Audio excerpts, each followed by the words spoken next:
হযরতে আমিনা বালতি দড়ি নিয়ে ইদারার দিকে যাচ্ছেন পানি তুলতে রে বাবা। মহান রব্বুল আলামিন আল্লাহর কুদরতে পানিকে ডাক দিয়ে বলেন, ওরে পানি আর নিচে দিকে থাকবে না।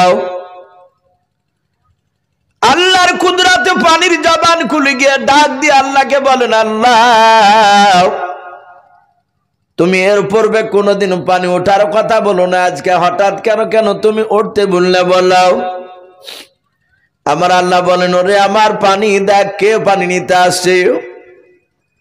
বলো আব্দুল্লাহর স্ত্রী আমিনা পানি নিতে আসতেছে। ওরে পানি শোন, ওই আমিনার পেটে সারা পৃথিবীর দরদি নবী জনাবে মুহাম্মদ রাসূলুল্লাহ সাল্লাল্লাহু তাআলা আলাইহি ওয়াসাল্লাম ভরা আছে। নবীর সম্মানের অর্থে তুই সম্মানার্থে তুই পানিটা নিচু থেকে উঠে যাও। আল্লাহকে ডেকে বলেন, আল্লাহ পানিটা কত দূর উঠবো? বলে উঠতে উঠতে ইদারার কাদা বড় বড় হয়ে যাও। হযরতে আমিনা এক পা দুপা করে ইদারার কাছে চলে গেলেন। ইদারার কাছে গিয়ে দেখেন বাবা আর পানি নিচু দিকে নাই, ইদারার কাদা বড় বড় হয়ে গিয়েছে। আমিনা বালতি দড়ি ফেলে দিয়ে বাপ যে দৌড়ে চলে যায়। আব্দুল মুত্তালিব বলেন, মা তুমি বালতি দড়ি নিয়ে গেলে বালতি দড়ি ফেলে দিয়ে কেন তুমি দৌড়ে চলে আসছো বলাও। বলে আব্বাজান আমি নিজ চোখে দেখলাম ইদারার পানি উঠতে উঠতে ইদারার কাঁধা বড় বড় হয়ে গিয়েছে। আব্দুল মুত্তালিবকে ডাক দিয়ে না, আব্দুল মুত্তালিব আমিনাকে ডাক দিয়ে বলে, মা ইদারার পানি নিচু থেকে ওঠা সম্ভব নয়। ওরে আমিনা তোমার পেটে বাচ্চা আছে তাই তুমি হয়তো ভয় করেছো। আমাদের দেখবেন মা বোনদের পেটে বাচ্চা থাকলে অনেক সময় ভয় করে। রাত্রিবেলায় বাপ যে বাথরুম যেতে গেলে একা যেতে পারে না, স্বামীকে ডাকে না এলে বাপ যে মার কাছে থাকলে মা কো বাপ যে ডেকে সাথে করে নিয়ে যায়। ডাক দিয়ে আমিনাকে বলেন, ওগো মা তুমি ভয় করেছ? আমিনা বলেন, আব্বা জান আমি ভয় করি নাই, আমি নিজ চোখে দেখলাম ইদারার পানি উঠতে উঠতে কাদা বড় বড় হয়ে গেল। আব্দুল মুত্তালিব ডাক দিয়ে বলেন, মা আমি নিজ চোখে দেখে আসি। হযরতে আমিনা বাড়ি চলে আসলেন। আল্লাহ পানিকে ডাক দিয়ে বলেন, পানি রে আর অপর দিকে থাকবি না, তোর গন্তব্যস্থলে তুই নেমে যাও, যেখানে ছিলে সেখানে নেমে যাও। পানি বাবা নেমে গিয়েছে। হযরতে আব্দুল মুত্তালিব ইদারার কাছে এসে দেখে বাপজি পানির দিকে ওঠে নাই, পানি নিচুতে নেমে আছে। হযরতে আব্দুল মুত্তালিব ডাক দিয়ে বলেছিল, আমিনা ও মা তুমি বলেছে ইদারার পানি উঠতে উঠতে নাকি ইদারার কাদা বড় হয়ে গিয়েছে। ওরে আমিনা এই দেখো আমি তাকে দেখতে পাচ্ছি ইদারার পানি নিচুতে পড়ে আছে, উপর দিকে ওঠে না। হযরতে আমিনা তিনি মনে মনে চিন্তা করেছেন, আব্বা মনে হয় বলবে আমি মিথ্যা করে বলেছি, বানিয়ে বানিয়ে কথা বলেছি। হযরতে আমিনা ডাক দিয়ে বলেন, আব্বা আমি নিচুতে নাই, আমি অপর দিকে দেখলাম ইদারার কাদা বড় হয়ে গিয়েছে। হযরত আব্দুল মুত্তালিব বলেন, আমি না আব্বা বলে আমার দিকে এগিয়ে আসতেছে, ইদারার দিকে আসতেছিল। আর আমি আব্দুল মুত্তালিব আমিনার দিকে তাকাছিলাম একবার, আর একবার ইদারার পানির দিকে তাকাছিলাম। দেখলাম আমিনা ইদারার কাছাকাছি চলে আসলো, আর ইদারার পানি উঠতে উঠতে ইদারার কাদা বড় হয়ে গেল। বলুন সুবহানাল্লাহ। সম্মানিত ভাইরা আমার বাবা জীবনেরা, হযরতে আব্দুল মুত্তালিব তিনি বুঝতে পারলেন যে বাচ্চাটা আমিনার পেটে নিশ্চয় কোনো দামি বাচ্চা রয়েছে। বলেন, মা আমি বুঝতে পেরেছি। এ পানি হঠাৎ করে উঠে পড়ল। হযরতে আমিনা আব্দুল মুত্তালিব পানিটা নিয়ে বাড়ি চলে গেলেন। ওনাকে আর বললেন, মা তুমি আর ইদারার দিকে তুমি যাবা না। আমিনা থাকতে লাগলেন। বিশ্ব নবীর বাপজি মার পেটে আমিনা থাকতেন, মুহাম্মদ সাল্লাল্লাহু আলাইহি ওয়াসাল্লাম থাকতে গিয়ে আমিনার পেটে সিরাতে হালবি আরো অনেক কয়েকটা ঘটনা বাপজি এসেছে। হযরতে বিশ্ব নবী বাপজি আমিনার পেটে 9 মাস 10 মাস 10 দিন বাপজি হতে চলছে। আরবিতে বাপজি মাসটা ছিল রবিউল আউয়াল মাস, তারিখ রসুলের বাপজির জন্ম তারিখ নিয়ে বাপজি মতভেদ রয়েছে। আমরা বেশিরভাগ বাপজি লোকেরা মনে মনে আমরা নয়, প্রায় মানুষই বাপজি আমরা জানি, বলা বলি করি যে রবিউল আউয়াল মাসের বাপজি 12 তারিখে নবী সোমবারের দিন সকালবেলায় দুনিয়াতে এসেছিলেন। 12 তারিখ, কিন্তু কেতাবে লিখেছে 12 তারিখ বলে নয়, কে বলেছেন 9 তারিখ রবিউল আউয়াল মাসের 9 তারিখ ছিল, কেউ বলেছেন 10 তারিখ, কেউ বলেছেন 11, কেউ বলেছেন 12। নবীজির জন্মের তারিখ নিয়ে বাপজি দ্বিমত মতভেদ রয়েছে। কেন? মানুষেরা বাপজি জানতো না, মক্কার লোকেরা এমনকি আমিনাও জানতেন না যে মুহাম্মদ সাল্লাল্লাহু আলাইহি ওয়াসাল্লাম তিনি জন্ম নেওয়ার পর তিনি নবী রাসূল হবে। এই জন্য বাপজি জন্মের তারিখ নিয়ে মতভেদ রয়েছে। কেউ যদি বলে 9 তারিখে, আপনি অস্বীকার করতে পারবেন না। কেউ যদি বলে 10 তারিখে, অস্বীকার করতে পারবেন না। কিন্তু বেশিরভাগ উলামারা বলেছেন 12 তারিখ। কিন্তু নবীজির ইন্তেকালের তারিখ নিয়ে বাপজি কারো দ্বিমত নয়, সবারই একমত। তো কেতাবে লিখেছে রবিউল আউয়াল মাসের 9 কিংবা 11 কিংবা 10 কিংবা 12 তারিখ। আমরা বেশিরভাগ 12 তারিখটাই বাপজি প্রাধান্য দিই। রসুল দুনিয়ার বুকে আসবে, আমিনার পেটে বাপজি ব্যথা শুরু হয়েছে। রাত্রিবেলায় আমিনা বিছানায় বসে বসে কাঁদছেন ঘরের ভিতরে, ওগো মাওলা, আমার যদি আজকে স্বামী বেঁচে থাকতো তাহলে নিশ্চয় মৌলানা সাহেবের কাছ থেকে পানি পড়া নিয়ে আসতো। আপনাদের যোগ্য ইমাম সাহেব সভাপতি আজকে এই জালসার বাপজি মানুষকে বসে রেখে হয়তো তার প্রশংসা করা ঠিক নয়, আমি তবু একটি ইশারাতান বলতে বাধ্য হচ্ছি।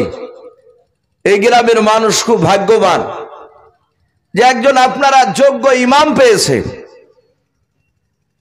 আমার পূর্বে যিনি বক্তব্য রাখছিলেন হযরত মাওলানা আব্দুল্লাহ ভাই, উনিও একজন যোগ্য আলেম। আমি উনার আপনাদের এই মসজিদের ইমাম, নামাজ পড়াচ্ছিলেন ইশার, আমি গতকালকে ইশার উনার পিছনে পড়েছিলাম, আজকেও বাপজি এশার নামাজ পড়লাম। এত সুন্দর কেরাত পড়ছেন, কোরআন তেলাওয়াত করেছেন, জান ঠান্ডা হয়ে যাচ্ছে। যোগ্য ইমাম না থাকলে বাপজি জালসা মানায় না। অনেক জায়গায় জালসায় দেখতে পাওয়া যায় সভাপতি করে দেয়, মুখে দাড়ি থাকে না, ও নামাজই পড়ে না। হয় টাকা পয়সা আছে, নালে এলাকার বড় ধরনের হয়তো নেতা টেতা, ওকে বসে দিয়েছে সভাপতি জায়গায়। অনেক বক্তারা বাপজি ভুলভাল কথা বলে চলে যায়, ধরার ক্ষমতা থাকে না, বুঝতে পারে না যে এই কথাটা ভুল বলে চলে গেল। এই জন্য বাপজি যার যেখানে সভা পায়, যে যেই লাইনের জিনিস তাকে সেই জায়গায় উপযুক্ত লোক বসানো, এটা দরকার। আলহামদুলিল্লাহ আজকে খুব খুশি আপনাদের দূর রাত্রি জালসায় আপনাদের যোগ্য ইমাম সাহেবকে বাপজি সভাপতি হিসাবে পাওয়াতে। আমি বলছিলাম পানি পড়া আপনাদের ইমাম সাহেবদের কাছে মানুষ কার পড়া পানি পড়া নিতে যান না, কিছু হলেই যায়। রসুল দুনিয়াতে আসার আগে ওই ইহুদির আলেমদের যারা গিরিজায় ইমামতি করে, তাওরাত জুব্বুর ইনজিলের যারা হাফেজ, ওই সব ইহুদির পণ্ডিতের কাছে মানুষ পানি পড়া নিতে যেত। তাই সেই দেখা দেখি এখনো বাপজি চালু আছে এগুলো। আমিনা বলে বলে চিন্তা করছেন, ওগো মাওলা, আমার স্বামী যদি বেঁচে থাকতো তাহলে নিশ্চয় আমাকে পানি পড়া নিয়ে এসে দিত, ওষুধ নিয়ে এসে দিত। পেটে ব্যথা শুরু হয়েছে আমিনা। মহান রব্বুল আলামিন রাত্রিবেলাতেই জান্নাত থেকে 4টে রমণীকে ডাকলেন, নারীকে। 4 নারীকে ডেকে বলেন, আয় রমণীরা, আয়, এক্ষুনি জান্নাতে কাউসার পানি, জান্নাত থেকে মুশকে আম্বার, জান্নাতের দামি জান্নাতি পোশাক নেকড়া নিয়ে তোমরা চলে যাও আব্দুল্লাহর কুটুরিতে। জোরে বলুন সুবহানাল্লাহ। ওই আমিনার ঘরে চারটে অপরিচিতা নারী, তারা আমিনা, কেউ তাদেরকে চিনে না। সবাই মিলে বাপজি তারা ঘরে হঠাৎ করে প্রবেশ করছে। হযরতে আমিনা চারটা মেয়েকে ডাক দিয়ে বলল, বোন তোমরা কারা? চারটা মেয়ে মুচকে হাসি দিয়ে বলল, বোন পরিচয় পরে দেওয়া হবে, গ্লাসের পানিটা খেয়ে নাও। তোমার বুঝি পেটে ব্যথা? বলে হ্যাঁ, সন্ধ্যা থেকে প্রচন্ড ব্যথা শুরু হয়েছে। আমিনা পানি পান করলেন, পেটের ব্যথাটা ভালো হয়ে গেল। বলুন সুবহানাল্লাহ। আমিনা ডাক দিয়ে বলে, বোন কে গো? এত রাত্রিতে এসে তোমরা আমার উপকার করলে? বলে তোমার পেটে যে বাচ্চা আছে, সে বাচ্চাটাকে আমরা স্বাগতম জানাতে এসেছি। জোরে বলুন সুবহানাল্লাহ। আর একটু জোরে বলুন সুবহানাল্লাহ। হযরত বাপজি আপনার আমিনা পেটে বাচ্চা রয়েছে, রসুল তখনও জন্ম নেয় নাই। কেতাবে লিখেছে বাপজি, নবী রাতে জন্ম নিবে না দিনে জন্ম নিবে? রাতের ভাষায় রাত বাপজি দিনকে ডেকে বলে, দিন তোর চেয়ে আমার মর্যাদা বেশি হয়ে যাবে। বলে কেন? বলে রাত্রিবেলায় রাসূলুল্লাহ জন্ম নিবে, তোর চেয়ে দাম বেড়ে যাবে। আবার দিন বলল জন্ম নিয়েছে, বলে ন্যায়নি নিবে। বলে এই রাতের বেলা রসুল জন্ম নিবে না, দিনের বেলা জন্ম নিবে, তোর চেয়ে মর্যাদা আমার বেশি হয়ে যাবে। বাপজি নবী মক্কাতে জন্ম নিয়েছিলেন, মদিনার তখন দাম ছিল না। নবী আমার মক্কা থেকে হিজরত করে যখন মদিনাতে গেলে, তখন মদিনার দাম এত বেড়ে গিয়ে পৃথিবীর মধ্যে বাপজি প্রতিটা মানুষ আমরা বলি সোনার মদিনা। জোরে বলুন সুবহানাল্লাহ। বলি নাই সোনার মদিনা? এত দামি জায়গা। হাজী সাহেবরা হজ করে আসলে জিজ্ঞাসা করায়, ভাই মক্কার মানুষ ভালো না মদিনার মানুষ ভালো? প্রতিটা হাজী সাহেবের একই উত্তর, বলে যে পৃথিবী, শুধু মক্কা কেন গোটা পৃথিবীর মধ্যে মদিনার মতো মানুষ পাওয়া যাবে না। এত ভালো জায়গা। আর ভালো হবে না কেন? বিশ্ব নবী মদিনার মাটিতে শুয়ে আছে। নবী আমার আসবেন রাতে না দিলে, তা রাত দিন বাপজি তারা দুজনায় ঝগড়া শুরু করেছে। তাই কবি বলে, আজ নবীর জন্ম দিবস হায় রে মুমিন ভাই, আজ নবীর জন্ম দিবস হায়, আজ নবীর জন্ম দিবস হায় রে মুমিন ভাই, আজ নবীর জন্ম দিবস হায়।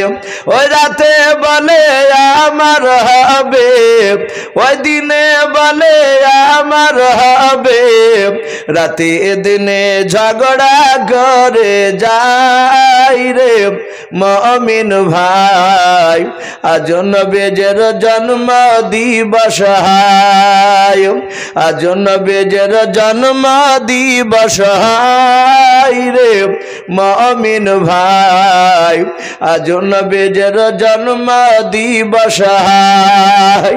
আমার আল্লাহ ডাক দিয়ে বলেন, ওরে রাত দিন শুনে নাও, আমার নবীকে এমন টাইমে দুনিয়ার বুকে পাঠাবো, রাত তুই দাবি করতে পারবি না রাতের বেলা রসুল এসেছে। ওরে দিন তো দাবি করতে পারবি না দিনের বেলা রসুল এসেছে। ও বাপজি ভাইরা, আমরা সকলে জানি ফজরের আজান, মুয়াজ্জিন যখন আজান দেয়, আসসালাতু খায়রুম মিনান নাওম বলে না, ওই টাইমটাকে শুভে সাদিকের টাইম বলা হয়। না রাত না বাপজি আপনার দিন, ওই সকালবেলায় ভোরবেলায় আল্লাহর নবী জনাবে মোহাম্মদ রাসূলুল্লাহ সাল্লাল্লাহু তাআলা আলাইহি ওয়াসাল্লাম নাভি কাটা অবস্থায় এবং খতনা অবস্থায় দুনিয়ার বুকে জন্ম নিলেন। জোরে বলুন সুবহানাল্লাহ। নাভি কাটা অবস্থায় আমাদের বাচ্চারা, সন্তানরা নাভি কাটা অবস্থায় জন্ম নেয়। বাপ বিশ্বনবী নাভি কাটা এবং খতনা অবস্থায় সিরাতে হালবিয়া কিতাব দিতে লিখেছে, আর রাহিকুল মাকতুম কিতাবটি তো এসেছে। নবীজি চলে আসলে আমিনা রসুলকে কোলে নিলে, ওই মেয়েগুলো বাপজি জান্নাতি কাপড় দিয়ে বাপজি জোরে ধরলে, মুশকে আম্বার লাগিয়ে দিলে আমার দরদি রসুলকে বাপজি চুমা দিয়ে 4টে মেয়ে আমিনাকে রেখে দিয়ে বাপজি কোলে দিয়ে চলে যাচ্ছে। আমিনা ডাক দিয়ে বলে, ওগো বোনেরাও, কই তোমাদের পরিচয়টা আমাকে দিলে না? প্রথম নাম্বার মেয়েটা ডাক দিয়ে বলেছিল, আমিনাও তুমি আমাকে চিনতে পারো নাই? বলে না। বলে আমিনা, আমি হযরতে আদম শফিউল্লাহ আলাইহিস সালামের অর্ধাঙ্গিনী বিবি হযরতে মা হাওয়া আলাইহা সালাম। হযরতে আমিনা দ্বিতীয় মেয়েটাকে ডাক দিয়ে বলেছিলেন, ও বোন তোমার পরিচয়টা দিয়ে দাও। দ্বিতীয় মেয়েটা ডাক দিয়ে বলেছিল, বোন আমিনা আমাকে চিনতে পারো নাই? বলে নাও। বলে আমি হযরতে ইব্রাহিম খলিলুল্লাহ আলাইহিস সালামের অর্ধাঙ্গিনী বিবি, আমি হযরতে মা হাজরা আলাইহা সালাম। 2 নাম্বার 3 নাম্বার মেয়েটা ডাক দিয়ে বলেছিল, বোন আমিনা তুমি আমাকে চিনতে পারো নাই? বলে নাও। বলে আমি হযরতে ঈসা রুহুল্লাহ আলাইহিস সালামের জন্ম দক্ষিণী মা হযরতে মরিয়ম আলাইহা সালাম। 4 নাম্বার মেয়েটা মাথাটা নিচু করে দাঁড়িয়ে আছে। আমিনা ডাক দিয়ে বলেছিল, বোন তোমার পরিচয়টা তুমি দিয়ে দাও। 4 নাম্বার মেয়েটা ফেলফাল করে আমিনার দিকে চেয়ে বলেন, বোন আমার স্বামীর পরিচয় দিতে আমি বড্ড লজ্জা পাই। বলে লজ্জা পাওয়ার কারণ নাই, তুমি বলো। ওরা যে হাসতে হাসতে তারা আনন্দ করে বলেছে কেউ নবীর মাও, কেউ বলেছে নবীর স্ত্রী। ওরে বোন তোমার পরিচয়টা দিয়ে দাও। 4 নাম্বার মেয়েটা ডাক দিয়ে বলেছিল, বোন সারা পৃথিবীর মানুষ আমার স্বামীকে কেউ ভালো বলে না। কোরআন শরীফে বাপ যে বেঈমানের নামটা পাওয়া যায়, যে বেঈমান কোরআন শরীফে বাপ যে পাওয়া যায়। দুনিয়ার বুকে বাপ যে খোদা দাবি করেছিল, আনা রব্বুকুমুল আলা, ওই বেঈমান ফেরাউনের বাপজি বিবি হযরতে আসিয়া আলাইহা সালাম। বলুন সুবহানাল্লাহ। 4টে মেয়ে বাপজি তাদের পরিচয় দিয়ে তারা অদৃশ্য হয়ে গেল। এখন আমিনার কোলে বাপজি বিশ্ব রসুল এসেছে। আব্দুল মুতালিব তৎকালীন সেই জামানায় তিনি কাবা শরীফের মোতাল্লি ছিলেন। আমরা যাকে সভাপতি সেক্রেটারি সাহেব বলি, উনি মসজিদে নয় কাবা শরীফকে খুব ভালোবাসতেন। মক্কার লোকেরা বাপজি তাকে দায়িত্ব দিয়েছিলেন, উনি সৎ বলে। সৎ লোককে বাপজি দায়িত্ব দিয়েছিলেন। আজ আমাদের প্রায় জায়গায় মসজিদ বলেন মাদ্রাসায় বলেন সৎ ব্যক্তিকে বাপজি দায়িত্ব দেওয়া খুব কমই হয়। অনেক 2 নম্বর লোককে বাপজি দায়িত্ব দিয়ে বাপজি দেখা যায়, শোনা যায় যে মসজিদের টাকা মারিয়ে জমি কিনে নিয়ে সরলাবে। অনেকে মাদ্রাসার টাকা মেরে খেয়ে নেয়। কিন্তু বাপজি আমাদের যখন নেতা নির্বাচন করা হবে মসজিদ মাদ্রাসার, আমাদের একটু লক্ষ্য করা দরকার যে সে লোকটা সৎ কিনা, সে নামাজ পড়ে কিনা। কিন্তু আমরা সৎ ব্যক্তিকে আমরা গুরুত্ব দিতে চাই না। যদি গরিব মানুষ হয় তাহলে তো একবারই পাত্তা দিবে না। বাপজি আমার সোনা লালেরাও, হযরতে আব্দুল মুতালিব কাবা শরীফের মোতালি ছিলেন, দেখাশোনা করার ওনাকে দায়িত্ব দেওয়া হয়েছিল। উনি শুনতে পেলেন ওনার আব্দুল্লাহর সন্তান হয়েছে, নাম রেখেছে মুহাম্মদ। বলুন সাল্লাল্লাহু আলাইহি ওয়াসাল্লাম। আব্দুল মুতালিব কোলে করে নিয়ে আছে। এত সুন্দর চেহারা, পূর্ণিমার চাঁদকে বাপ জাহার মানাবে। নবীজির এত চেহারা, আল্লাহ রসুলকে কোলে করে নিয়ে আছে। আমি জানি না বাপজি আপনারা শুনেছেন কিনা। অনেকে বাপজি ইউটিউব থেকে অনেকে বলছেন যে এসো ভাই আপনার জীবনে অনেক বক্তার শুনেছি, আপনারা শুনেছি। এই যে রেকর্ডিং গুলো হচ্ছে, এদের সাথে হয়তো ব্যক্তিগত বাপজি আমার এদের সাথে কোনো ব্যক্তিগত সম্পর্ক নেই। তারা হয়তো তারা দৌড়ে এসেছে, তাদের হয়তো চ্যানেলগুলো বাপজি চালানোর জন্য। হয়তো আপনারা ইউটিউবে শুনেছেন কি আমার জানা নাই। রাসূলুল্লাহ বাপজি দুনিয়ার বুকে কটা মেয়ের দুধ পান করেছিল বাপজি জানা আছে আপনাদের? কারো একটু জোরে বলুন জ্বালা থাকলে। আমার বিশ্ব নবী বাপজি দুনিয়ার বুকে জন্ম নেওয়ার পর দুধ পান করেছিলেন মাত্র 4টা মেয়ার। জোরে বলুন আলহামদুলিল্লাহ। কটা মেয়ার বললাম? 4টা মেয়ার। নবী আমার 4 মেয়ার দুধ পান করেছেন। কোন কোন মেয়ার সেগুলো বাপজি বলবো। প্রথম নাম্বার দুধ পান করলেন আমিনার পেট থেকে জন্ম নেওয়ার পর আমিনারে ওই রাত্রিবেলায় ভোরবেলার দিকে, প্রতিদিন সকালবেলায় বাপজি ভোরবেলাতে আবুল আহাবের বাপজি একটা দাসী ছিল, তার নাম ছিল সোয়াইবিয়া। কি নাম বললাম ভাই একটু জোরে বলে? সোয়াইবিয়া। প্রতিদিন বাপজি ওর বাড়িতে থাকতো, কিন্তু ওই রাত্রিবেলা ভোরবেলায় উঠতো। কিছু মানুষ আছে দেখেন বাপজি নমাজ না পড়লো ভোরবেলাতে বাপজি তার ঘুম হয় না, লোকের সামনে বলে যে ফজর আজান দিলি ঘুম হয় না। আর আমরা বয়স্ক লোকের মুখে শুনতে পাই যে ভোরবেলাতে নূরের বাতাস পাওয়া যায়। বলুন সুবহানাল্লাহ। বলে না নূরের বাতাস? কিছু মানুষ আছে বাপজি রাস্তা রাস্তা দৌড়ে বেড়াবে, ও পেট কমানোর লেগে দৌড়ে বেড়াবে, কিন্তু বাপজি মসজিদের পাহা দিয়ে 4-5 বার রান দিবে, হতভাগা নামাজ পড়তে ঢোকে না। এরকম আছে না নাই বলেন? অনেকেই আছে। ও নামাজ পড়তে যাবে না, অথচ সে মুসলমান। আবার চায়ের দোকানে গিয়ে বলবে নবীকে খুব ভালোবাসে। সোয়াইবিয়া প্রতিদিন ওই ভোরবেলাতে উঠতো, প্রতিদিন কেন সেদিনে উঠেছে। ওঠার পর তাকে দেখছে আসমান থেকে একটা রড লাইটের মতো আলো সোজা আব্দুল্লাহর কুটুরিতে বাপজি পড়েছে আমিনার ঘরে। উনি দূর থেকে দেখলেন ওই আলোতে অনেক মানুষ মনে হচ্ছে ঘোরাফেরা করছে। সোয়াইবিয়া দেখল এটা আমি আবুল আহাবের দাসী। আবুল আহাব তখন নিদ্রায় ঘুমিয়ে আছে। আমি যদি এখন ডাকতে যাই তাহলে ঘুমের ব্যাঘাত ঘটলে হয়তো আমাকে বকবে, মারবে। আর ঘুমের ব্যাঘাত আমি ঘটাবো না। ও ঘুমিয়ে থাকতে থাকতে একটু খোঁজটা নিয়ে আসে কি হলো ওখানে। সোয়াইবিয়া যত কাছে যায় তত বাপজি মানুষ দেখতে পাই না। সেরাতে হালবে কেতাবটিতে লিখেছে আল্লাহ রসুলকে বাপজি জান্নাত থেকে 70,000 ফেরেশতা রহমতের নবীকে স্বাগতম জানাতে এসেছিলেন। বলুন সুবহানাল্লাহ। মানুষরা চিনতে না পারলে জানতে পারলে আল্লাহ তো জানছেন যে ইনি নবী আমার, রসুলকে পাঠিয়েছি। আপনাদের যোগ্য মাওলানা সাহেব রয়েছেন, হাফেজ সাহেব পিলাস এবং আলেম কারি সাহেব মানুষ যারা উলামা বাপজি তারা পড়েছেন মিরকাত বলে একটা বই রয়েছে, মান্তিকের কিতাব।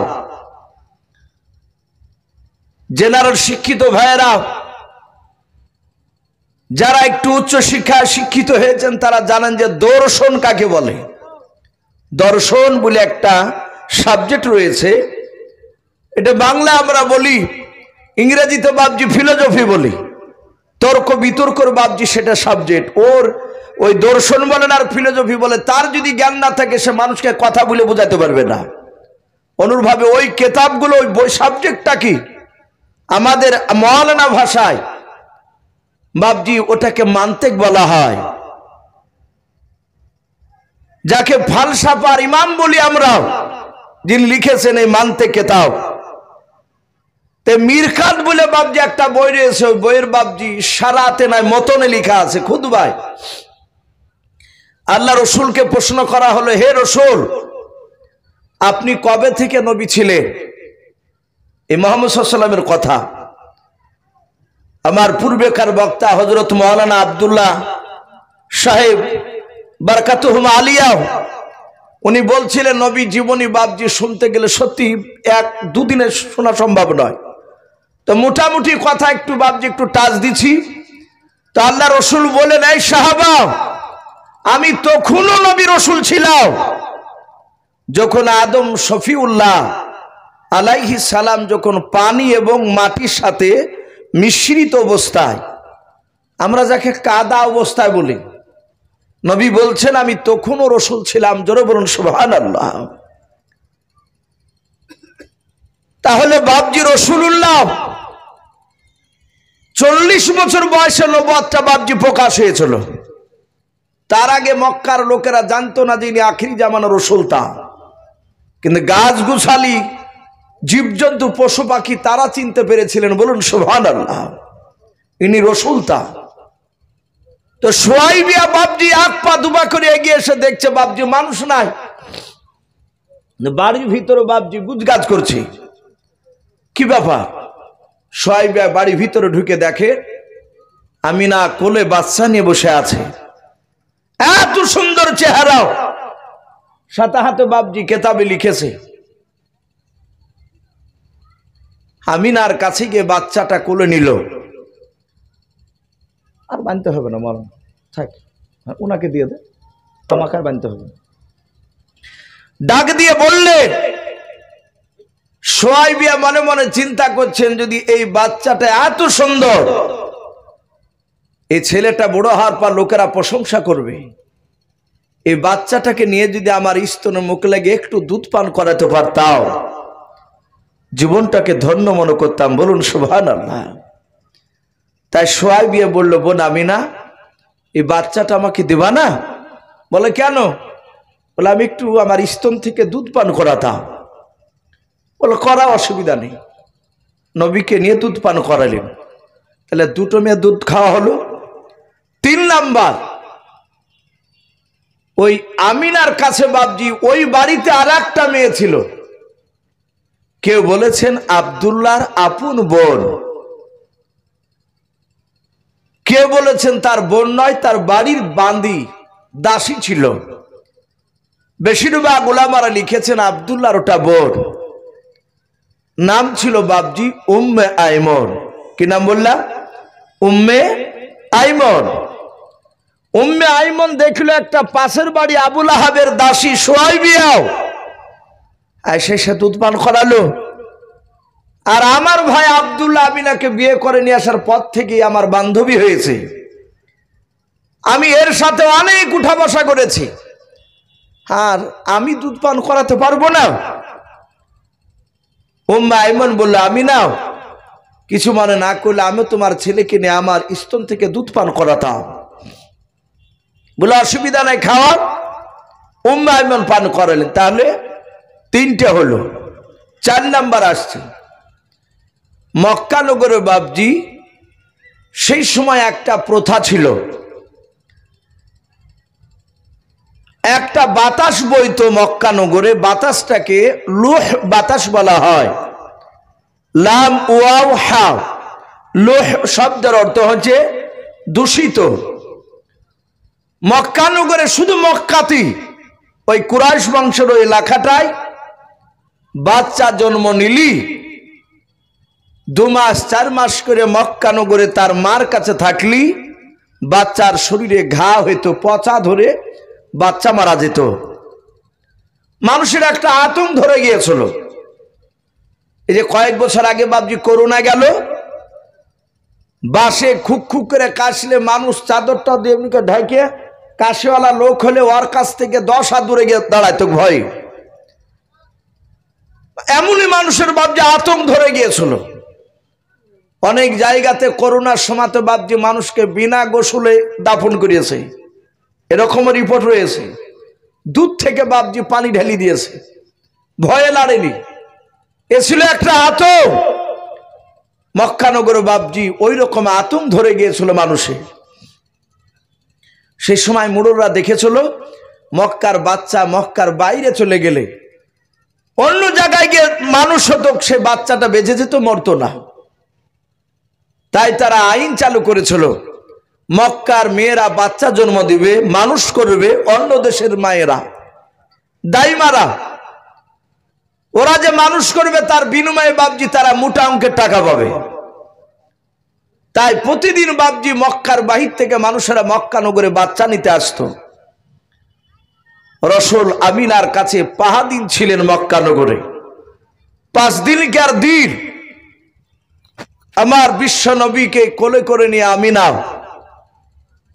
রাস্তার ধারে বাপজি দাঁড়িয়েছে। আপনাদের যেমন মেন লালবাগের এই কদম শরীফ, যে আপনার এই যে কুর্মিতালা যে মোড়, এইরকম বাপজি রাস্তার ধারে বাপজি দাঁড়িয়ে আছে। আমিনা তার শ্বশুরমশাই আব্দুল মুতাল্লিব রসুলকে বাপজি আমিনা কোলে করে নিয়ে প্রথম নাম্বার যে বাপজি দাইমা আসলো বাচ্চার খোঁজে। আমিনার কাছে আসলো যে মেয়েটা, সে মেয়েটার নাম কেতাবে এসেছে রকিয়া বিনতে আবু জোহাস। রকিয়া ডাক দিয়ে বলেছিল, আমিনাও এই বাচ্চা কার?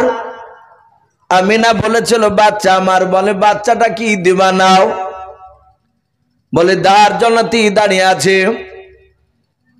হযরত রকিয়া বিনতে আবু জোহাস মেয়েটা আল্লাহর রসুলকে বাপজি কোলে নিয়ে বাপজি চুমা দিতে শুরু করে দিলাও।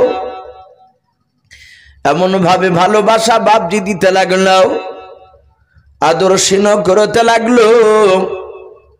লাস্ট বেলায় বলেছিল, গো বোন আমিনা এই বাচ্চা আমি নিয়ে যাব, আমাকে কি দিবা না? বলে কেন দেব না, দেওয়ার জন্য তো দাঁড়িয়ে আছে।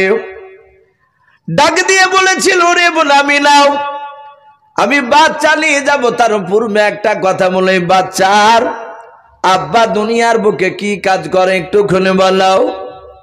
হযরতে আমিনা ডাক দিয়ে বলেছিল, আমার বোন রুকিয়াও এই ছেলেটার আব্বা দুনিয়ার বুকে বেঁচে নাই, মারা গিয়েছে, কোনো কাজ করতে পারে নাই। ছেলের আব্বা মারা গেছে, সিরিয়া ব্যবসা করতে গিয়ে আর জিন্দা ফিরে আসে নাই।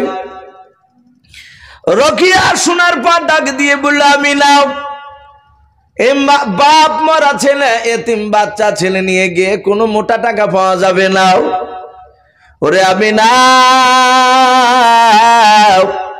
তোমার বাচ্চা তুমি নিয়ে নাও, আমি অন্য বাচ্চা নেব যে বাচ্চার আব্বা বেঁচে আছে, মোটা টাকা ইনকাম করে। হযরত বাপজি আমিনাকে ফেরত দিয়ে বাপজি চলে গেল রকিয়াও। দ্বিতীয় নাম্বার আর একটা মেয়ে বাপজি এসেছিল, ওই মেয়েটার নাম কেতাবে লিখেছে ফাতেমা বিনতে আবু কুবা। ফাতেমা বলে বাপজি দাইমাতে এসে বলেছিল, আমিনাও এই বাচ্চা কি আমাকে দিবা না? বলে কেন দিব না? ওই ফাতেমা আল্লাহর রসুলকে বাপজি কোলে নিয়ে বাপজি চুমা দিতে দিতে দিতে বলেছিল, এত সুন্দর বাচ্চা জীবনে প্রথম দেখলাম। ওরে আমিনা এই বাচ্চা আমি নিয়ে যাব, বলে নিয়ে যাও। যার সময় ডাক দিয়ে বলেছিল, বোন আমিনাও এই ছেলের আব্বা পৃথিবীর বুকে কি কাজ করে বললাও। যখন বলে ছেলের আব্বা বেঁচে নাই, মারা গিয়েছে, আর সঙ্গে সঙ্গে হযরত ফাতেমা ওই রকিয়া দাইমার মতো বাপজি বাচ্চা ফেরত দিয়ে চলে গেল। এইভাবে এক না দুই নাই, সন্ধ্যা বাপজি লাগতে লেগেছে, সূর্য লালি দেখা দিয়েছে। বাবা হযরত বাপজি আমিনার কাছে এক নাই দুই নাই 70টার ওপরে বাপজি দাইমারা আল্লাহর নবীকে বাপজি সবাই নিব বলেছিল। যখন শুনেছিল নবীজির আব্বা বেঁচে নাই, তখন বাবা ওই 70টার ওপরে দাইমা তারা বিশ্ব নবীকে কেউ নাই না, সবাই ফেরত দিয়ে বাপজি চলে গেল। আমিনা রসুলকে কোলে করে নিয়ে কাঁদছে, ওগো মাওলা, ওগো রব্বুল আলামিন, তুমি কেনই বা বাচ্চা দিলে এত সুন্দর? এই বাচ্চার আব্বাকে কেন তুমি কেড়ে নিলে? এই যে বাপ মারা বলে কেউ নিল না, 70টার উপরে দাইমা সবাই ফেরত দিয়ে চলে গেল। অটোমেটিক বাপজি নার্ভাস হবে, দুঃখ করবে, এটা সবাই।